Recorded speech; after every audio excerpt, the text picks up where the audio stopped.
এর পরবর্তী পাঠটুকু সঞ্চালনার জন্য আমার শ্রদ্ধেয় বিশ্বজিৎ দাদাকে আহ্বান করছি। জয়গুরু দাদা। পরম পিতার আগান শ্রী শ্রী ঠাকুরের দীক্ষাদাতা কর্মী শ্রদ্ধেয় জগন্নাথ সিংহ দাদা আছেন। দাদা জয়গুরু। শ্রদ্ধেয় জগন্নাথ দা,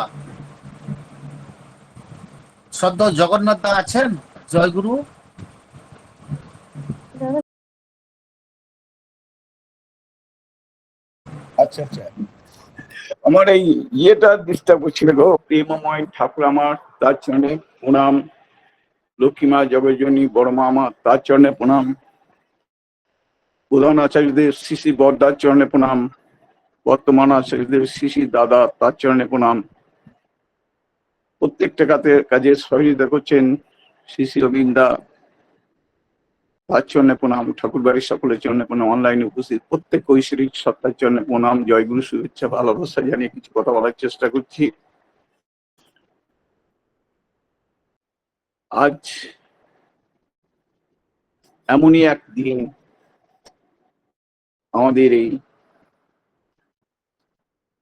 নাম ধ্যান স্বস্তি যজ্ঞ,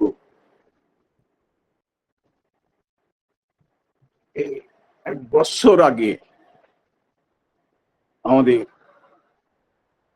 আরম্ভ হয়েছিল একটা বিশেষ পরিস্থিতির মধ্যে। তা সেই পরিস্থিতির মধ্যে আমাদের শর্মিষ্ঠা মা, যিনি ঠাকুরের একান্ত ভক্ত, সবার মঙ্গলার্থে তিনি দিবারাত্র জেগে যে পরিশ্রম করেন, ঐশ্বরিক ইচ্ছা ছাড়া এটা কিন্তু করা সম্ভব নয়। সেদিন তিনি যে কোনো ভাবে তিনি শ্রী অনুষ্ঠানের সঙ্গে যুক্ত ছিলেন এবং দেবনারায়ণদার সঙ্গে যে কোনো একটা ব্যাপারে তিনি সেখানটায় থেকে অব্যাহতি নিয়ে এই এই নাম এই যেটা চালু করেন। তা সেদিন উনি খুব দুর্বল হয়ে গেছিলেন। আমরা সবাই বলেছিলাম যে উপযুক্ত জবাব তখনই সম্ভব যখন ইষ্টানু চলনে অভ্যস্ত হয়ে ইষ্টরাগের সহিত ওই লিঙ্কটা যেমন চলছে সেই রকম ধরনের যদি একটা এই লিঙ্কটা চালানো যায় তাহলে অনেক মানুষ আসবে। সেই জন্য সেদিন আমি কিন্তু ওই সময় থেকে এই লিঙ্কে আছি। একদিনের জন্য কিন্তু আমি কোনো লিঙ্কে যাইনি। সেদিন কিন্তু মাকে আমি অত্যন্ত সাপোর্ট করেছিলাম, তার ইচ্ছা শক্তি বাড়াবার জন্য চেষ্টা করেছিলাম। আজকে কিন্তু উপযুক্ত দিন, আজকে নাম ধ্যান স্বস্তিযোগ্য এই ইয়েটা সুন্দরভাবে চলছে। প্রত্যেকটা মানুষ এখানে প্রভাবিত হয়ে মুগ্ধ হয়ে এখানে জয়েন করেন, আনন্দ পান, তৃপ্তি পান। তাই যে কোনো ঠাকুরের ইচ্ছা, ঠাকুরের ইচ্ছা তখনই, সেইটাই প্রকৃত ইচ্ছা, যে যখন কোন একটা সমস্যা আসছে সেই সমস্যার মধ্যে থেকেও যদি আমার ইষ্টানু চলন ঠিক থাকে এবং সেই ইষ্টানু চলনের সঙ্গে সেই রকম যোগ্যতা দিয়ে সেরকম একটা অনুষ্ঠানকে পূর্ণ মাত্রায় সবার প্রিয় করে তোলাটাই হচ্ছে যোগ্য জবাব। আজকে 1 বছর পূর্তি উপলক্ষে সেটা কিন্তু সাধিত হয়েছে। পরমদয়ালের কাছে মানে হিংসা নয়, ভালোবাসার মাধ্যমে আমরা যদি এইরকম ভাবে ঠাকুরের ইচ্ছায় যদি আমরা এরকম ভাবে প্রতিটা কাজে মূল্যায়ন করতে পারি, তবে তার ইচ্ছাটা পূরণ হবে, মানে বিস্মৃতিতে সুন্দর দেখা। এই বিস্মৃতিতে সুন্দর যদি দেখতে পারি তাহলে আমাদের মঙ্গল হবে। আজকে আমরা এই যে ইষ্টানুচলন, আজকে শর্মিষ্ঠা মা আজকে সেইটা পূর্ণ হয়েছে। আজকে সেই পূর্ণ দিন 1 বছর উপলক্ষে পরম দয়ালের কাছে তার সর্বাঙ্গীন মঙ্গল কামনা করছি। শারীরিক, মানসিক, আর্থিক সর্বপ্রকার তিনি যেন সুস্থ শরীরে এই মন নিয়ে সবার এই সেবা করে দিতে পারেন। আর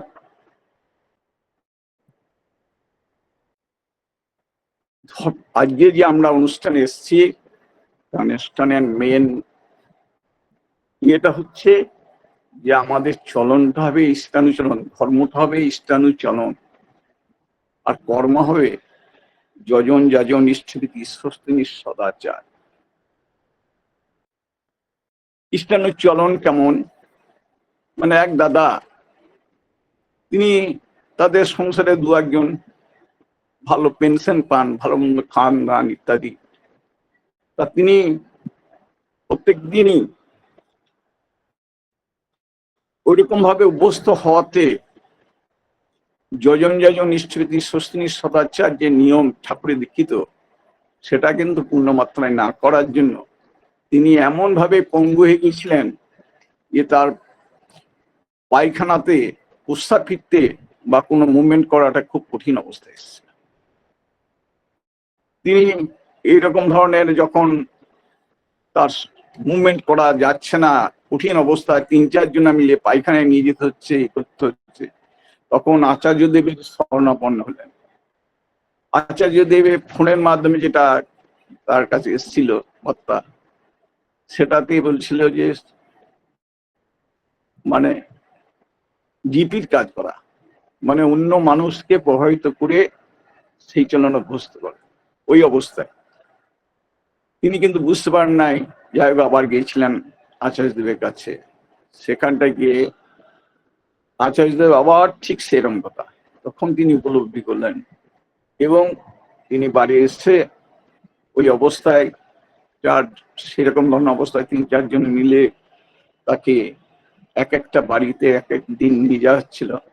এটা মুভমেন্ট করার ক্ষমতা ছিল না, না বসার ক্ষমতা, না ইয়ে, সবাইকে 3-4 জন মিলেই করতে। যখন এই ডিপির কাজ করতে লাগলেন এবং তার চলনটাকে সেই পথে অনুগামী করে তুললেন, তখন দেখা যাচ্ছে যে মুভমেন্টটা, তার যে শারীরিক যে বাধা বিঘ্ন ইত্যাদি, সেগুলো ক্রমান্বয়ে ভালোর দিকে এগিয়ে গিয়ে তাকে মানে তিনি বসতে পারছেন, এক একটা বাড়িতে যেতে পারছেন, একের পর এক অন্য বাড়িতে গিয়েছেন, অন্য বাড়িতে গিয়ে এরকম করে ক্রমান্বয়ে চলনের ফলে, এই ইষ্টানুচলনের ফলে সে কিন্তু একদিন সুস্থ হয়ে মোটরসাইকেলে দিয়ে ঘরে যেতে পেরেছে। এই যে ইষ্টানুচলন, সেই জন্য আমাদের এই যে ইষ্টানুচলনটা হচ্ছে খুব গুরুত্বপূর্ণ জিনিস। ইষ্টানুচলনের মধ্যে যেমন যজন, যজন যদি আমরা প্রত্যেক দিন আমরা যজনটা কেন করব? যজনটা আমাদের যে এই দেহ মন্দির, এই দেহ মন্দিরের গঠন হচ্ছে একটা দেহ মন্দিরের একটা ইউনিট হচ্ছে সেল। সেলের মধ্যে আছে দ্যাট ইজ ফাংশন, আর তার সঙ্গে আছে আত্মা। আত্মা আছে বলে দেহের এই মান, এই দেহ মন্দিরের মান। তাহলে এই দেহ মন্দিরটাকে সুন্দরে সমর্পণ করাটাই হচ্ছে মেন কর্ম। তাই এই আত্মা আর আমাদের 11তম ইন্দ্রিয় হচ্ছে মন।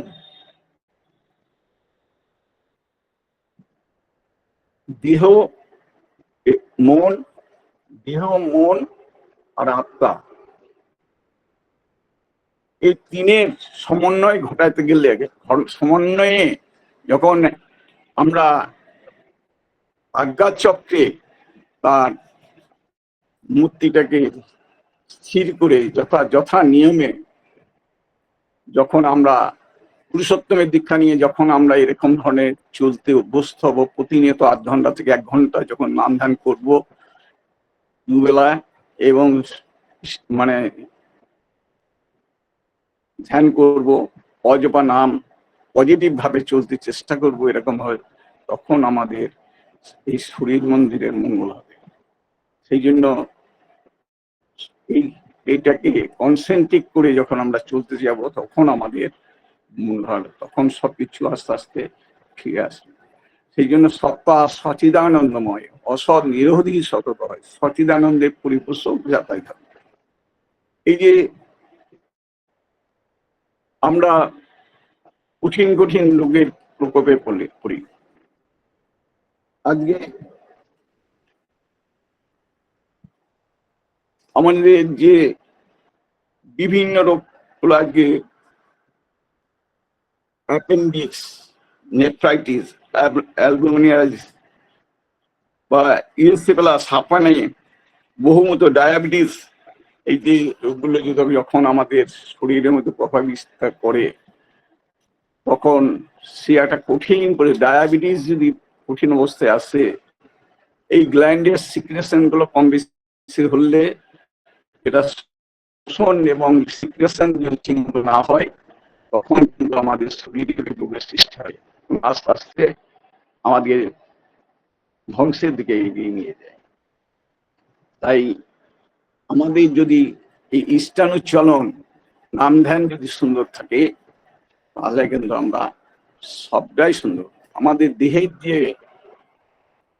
গঠন, আমাদের সুষুম্না কাণ্ড আছে, তার সঙ্গে ইরা, পিঙ্গলা ইত্যাদি আছে, এটা নার্ভ সিস্টেমকে যদি আমরা নাম ধ্যানের মাধ্যমে যখন এই নার্ভ সিস্টেমটাকে ঠিকমতো ভাবে আমাদের চলনের মধ্যে যোগ করে আমরা সঠিকভাবে মাত্রায় চলতে পারবো। যার কারণ এই যে আমাদের ভার্টিব্রার মাধ্যমে যে স্পাইনাল কর্ড বা নার্ভ সিস্টেম, সুষুম্না কাণ্ড, সুষুম্না কাণ্ডের সঙ্গে যুক্ত আছে এই যে মোটর নার্ভ, যেটা ব্রেন থেকে সব খবর মাসেল বা বিভিন্ন অর্গানের নার্ভ সিস্টেমে পৌঁছায়। আর বিভিন্ন দেহের মধ্যে বিভিন্ন সেন্সারি নার্ভ যখন বিভিন্ন জায়গায় মাসল থেকে আরম্ভ করে শরীরের বিভিন্ন অঙ্গ থেকে শেষ খবর পৌঁছায় ব্রেনে, সেন্সারি নার্ভ। এই যে তাহলে এই সেন্সারি নার্ভ বা মোটর নার্ভ বা সুষুম্না কাণ্ড, এরাও গতিসম্পন্ন হয় শরীরের যে হার্ট আছে, হার্টের মাধ্যমে যে আমাদের শ্বাস প্রশ্বাসের মাধ্যমে যে নিঃশ্বাস প্রশ্বাস নেওয়া হয়, তার মধ্যে আমাদের যে ব্লাড সার্কুলেশন হয়, সেই ব্লাড সার্কুলেশন অক্সিজেনেটেড হয়, মানে লাংসে যখন ফিরে আসে, সেটা শ্বাস প্রশ্বাসের মাধ্যমে সেইটা অক্সিজেনেটেড হয়, অক্সিজেন্ট হয়ে আবার হার্টে ফিরে যায়, হার্ট থেকে আবার সেটা হার্ট পাম্প করে 0.8 সেকেন্ডের মধ্যে গোটা শরীরটাই সাপ্লাই করে। এখানে যেমন হার্টকে সাপ্লাই করা হচ্ছে ব্লাড, তেমনি হার্টের মধ্যে অনেক নার্ভ সিস্টেম আছে। এই এই ব্লাড নার্ভ সিস্টেমের প্রত্যেকটা নার্ভ সিস্টেম এক একটা সেলের মাধ্যমে, এক একটা সেল আছে, সেলের মধ্যে ওই রকম ভাইটিস ফাংশন আছে। তাহলে এই নার্ভ সিস্টেমটাকে সুন্দর রাখতে গেলে এই যে অক্সিজেনকে, মানে অক্সিজেনের যুক্ত ব্লাড গোটা শরীরের মধ্যে সাপ্লাই হবে, এবং কার্বন ডাই অক্সাইড যুক্ত ব্লাড ভেনিওলস থেকে, ভেনিওলসের মাধ্যমে সাপ্লাই হয়ে ভেন থেকে হার্টে, হার্ট থেকে লাংসে পিউরিটি হয়ে আবার অক্সিজেনেটেড হয়ে আবার ওই রকম ভাবে সার্কুলেশন করবে, যখন আমাদের শরীরটা সুন্দর থাকবে। সেই জন্য আমরা শরীরে যদি সুন্দর থাকতে চাই, প্রত্যেক দিন আমাদেরকে নিয়ে অন্ততকে আধ ঘন্টা থেকে 1 ঘন্টা বেশি সময় করা দরকার, অত কম নয়, আমাদের এই প্রাণায়ামটা করতে হবে, অর্থাৎ আমরা ধ্যান করব, অজপা নামে থাকবো, সবসময় ভালো মনে থাকবো, মানে কপটতাহীন সহজ সরল মনে যখন আমরা থাকবো তখন সব ঠিক হবে। আমাদের প্রথম গুরু হচ্ছে মা বাবা। আমরা যদি প্রত্যেক দিন মা বাবাকে শ্রদ্ধা করি তাহলে আমরা, মা বাবা হচ্ছে প্রথম গুরু। আমরা যখন মা বাবাকে শ্রদ্ধা করব তখন মা বাবার মাধ্যমে আমরা সমৃদ্ধ হব। কারণ মা বাবার থেকে বড় মানে গুণগত মানের কোনো মানে গুরু হতে পারে না। প্রথম গুরু মা বাবা। সেই জন্য মা বাবা যখন গিয়ে জিনিসটা জানে না তখন আমাদের প্রয়োজন হয় সদ্গুরু। সদ্গুরুকে পেলে পারে অন্যান্য জিনিস এবং আমার সার্বিক জীবনটাকে, আমার জীবনটাকে সুন্দর করার জন্য, সুন্দরভাবে পরিচালনা করার জন্য, আমরা বাঁচাবার জন্য, তখন আমরা সদ্গুরুর দীক্ষা নিয়ে যখন আমরা চলতে অভ্যস্ত হয়ে উঠবো তখন ঠিক হবে। সেই জন্য এই যে যজন, যেমন আমাদের বাবা মাকে প্রণাম করা, প্রত্যেক দিন আমাদের এই যে মানে বিভিন্ন ধর্মগ্রন্থে, পৃথিবীতে যত ধর্মগ্রন্থ তার সার গ্রন্থ হচ্ছে সত্যানুসরণ, যেটা ঠাকুর তিনি রিসার্চ করে এটা লিখেছিলেন। তাই সেই ধর্মগ্রন্থ সত্যানুসরণ একটু একটু করে সেন্সকে বুঝে চলার চেষ্টা করব। আর নারীর নীতি, এটাও মায়েদের, নারীদের একটা বেস্ট গ্রন্থ, যেখানটা তাদের চলন চিন্তাটা কেমন করে সুন্দর করা যায়। তাহলে সেটা কিন্তু সেই বইটা যাতে তারা প্রত্যেক দিন একটু করে পড়ে, সবাই মিলে আমরা যদি সব জিনিসটাকে উপলব্ধি করতে পারবো, তাহলে প্রত্যেকদিন এই ধর্মগ্রন্থগুলো পড়া এবং সেইগুলোকে অনুশীলন করা, তাহলে কিন্তু আমাদের হবে। সেই জন্য আমাদের বাড়ির মা একজন আচার্য স্বরূপ। তাই সেই যদি মা বাবা আচার্য স্বরূপ হয়ে ওঠে তাহলে তার ছেলেটা সুন্দর হয়ে উঠতে পারে, এবং সুন্দর হয়ে উঠলে মানে তারাও সুন্দর হয়, ছেলেটাও সুন্দর হয়। মানে আচার্য স্বরূপ মানে ইষ্টের যে নিয়ম, সেইগুলোকে যদি আমরা সবটাই বুঝতে পারি, উপলব্ধি করতে পারি, প্রকৃত নারী হয়ে যখন সেই ভালোবাসা দিয়ে ইষ্টানুক চলনে চলে অভ্যস্ত হয়ে যখন আমার ছেলেটাকে সেই অভ্যাসে অভ্যস্ত করতে পারি, তখন কিন্তু আমার ছেলেটা সুন্দর হয়েছে। ছেলেটা কি চাই? আর ছেলে আমাদের বাড়িতে আছে, ছেলেটা কি পেতে চায়? ও পেতে চায় যে আমার বাবা আমার মাকে খুব ভালোবাসে, মা বাবাকে খুব শ্রদ্ধা করে। এই যে বিনিময়, এইটা ভালোবাসার বিনিময় সে পেতে চায়। তার পরিবর্তে যদি সে মা বাবার ঝগড়া দেখে তাহলে কিন্তু এটা ইষ্টবিরোধী চলন, এটাই হচ্ছে অধম। তাই ইষ্টানুচলনে আমরা উপস্থিত উঠবো। যেমন এক মা প্রথমে সুস্থ ছিল, তার কুমারী অবস্থায় সে দীক্ষা নিয়েছিল, সুস্থ ছিল। একটা বাড়িতে বিয়ে হলো, সেটা তাদের বাড়িটা হচ্ছে ইষ্টবিরোধী চলন, প্রবৃত্তি মানছে না। সেখানে সে গিয়ে সেটা কি করলো না, তার কোনো ক্ষোভ নেই। তাদের বাড়িতে, তাদের ধনী বাড়ি, বাড়িতে গিয়ে সে রান্না করে, রান্নার আগে সমস্ত মানে ধোয়া কড়াই, হাঁড়ি ইত্যাদিতে সুন্দরভাবে চাল কুষি দিয়ে এবং আলু সেদ্ধ আর ভাত এগুলো দেয়, এবং নিজের মতো মানে একটা আলু সেদ্ধ আর অল্প ভাত তুলে নিয়ে ওদের জন্য মাছ মাংস পেঁয়াজ দিয়ে ওরা যা খায় সেগুলো কিন্তু করে, এবং প্রত্যেক দিন সবার সেবা করে বাড়ির সমস্ত কাজ করে যখন সে মানে দুপুর খাবার সবারই খাওয়ানোর পরে যখন সে নিচে খেতে যায়, তখন দরজাটা, রান্নাঘরের দরজাটা লাগিয়ে দিয়ে সবাই দেখতে পাবে যে সে আলু সেদ্ধ ভাত খাচ্ছে, এইরকম দেখতে পাবে, তার জন্যই লাগায় এবং সেটা ভাত খায়, সে আলু সেদ্ধ দিয়ে খায়। তার দিকে তার স্বামীর মনে হলো, অবিশ্বাস হলো যে আমার স্ত্রী ওই ঘরে খাচ্ছে, নিশ্চয়ই কিন্তু ভালো মন্দ করেছে, করে খাচ্ছে। তখন সে কিন্তু স্বামীর ইচ্ছা হলো যে তার স্ত্রীকে কি বলছে, দরজাটা খোলো। তখন সে খুললো, তখন দেখছে যে হ্যাঁ, একটা আলু সেদ্ধ দিয়ে সে ভাত খাচ্ছে। এরকম করে তখন তার মনের মধ্যে একটা প্রেম ভাব জাগ্রত হলো। তখন সে বলল, তুমি যদি খেতে পারো এই সংসারের জন্য এত পরিশ্রম করে, এত ইষ্টানু ইয়েতে, তাহলে আমিও কিন্তু তোমার সঙ্গে কাল থেকে ওই আলু সেদ্ধ ভাতই খাবো। তার সেখানে দেখা যাচ্ছে তারপর দিন থেকে তার স্বামী সেরকম খেতে লাগলো।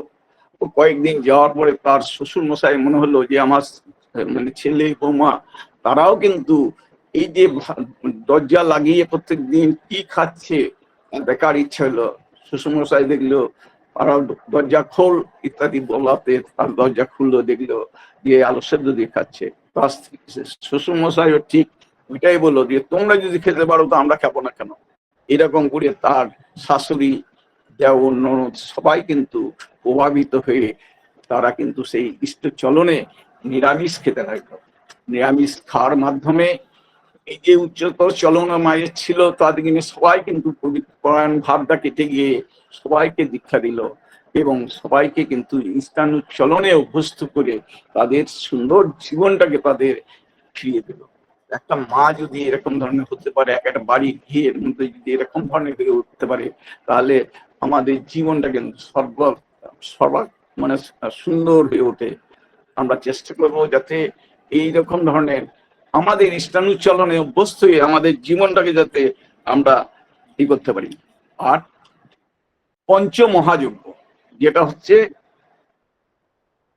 আমাদের প্রত্যেক দিন আমরা যে ইষ্টভীতি করি প্রত্যাশাহীন ভাবে, সেই ইষ্টভীতিটা যদি তাকে ঘরে কোণে যদি প্রত্যাশাহীন ভাবে করতে পারি তাহলে কিন্তু সেই ইষ্টভীতিটা তিনি রিসার্চ করে যেন আমি এসছেন, তাই সেই ঋষিযোগ্য স্বরূপ তাকে মানে তিনি গ্রহণ করেন।